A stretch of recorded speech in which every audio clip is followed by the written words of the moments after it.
Lolaga ko puo magaya jo. Eya prema vo paradiso. Ovenu prema ukongo bene preji dudu so.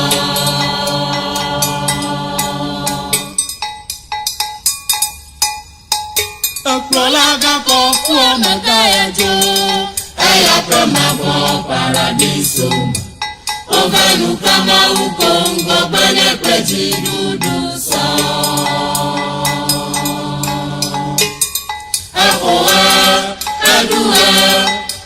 Jijobe ya ejo Jidodo la botane Kokuma ula omuto Eshifu oto abegele Lede chikokoji Obegege gitu Amewosa Loko la befara chitodoma Kokuma uke ya subo menele Fiam nenye hama subwe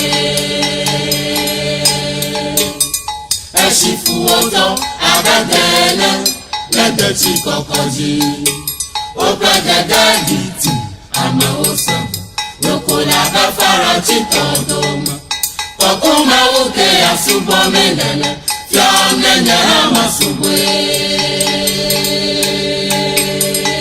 Asago Atim Atigama Odo la magada Odo Atigama Odo la magada Odo Asago Atim Odo Soldiers Arise Lolaga ko puo magaya jo.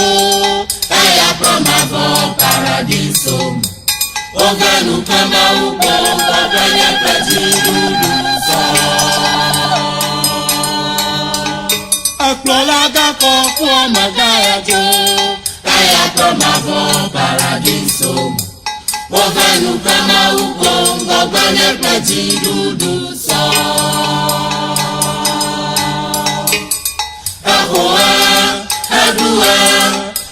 Jijobe ya ejo Jidodo la botane Kokuma ulo omuto Eshifu oto abegele Lede chikokoji Obegege gitu Amewosa Loko la befara chitodoma Kokuma uke ya subo menele Fiam nenye hama subwe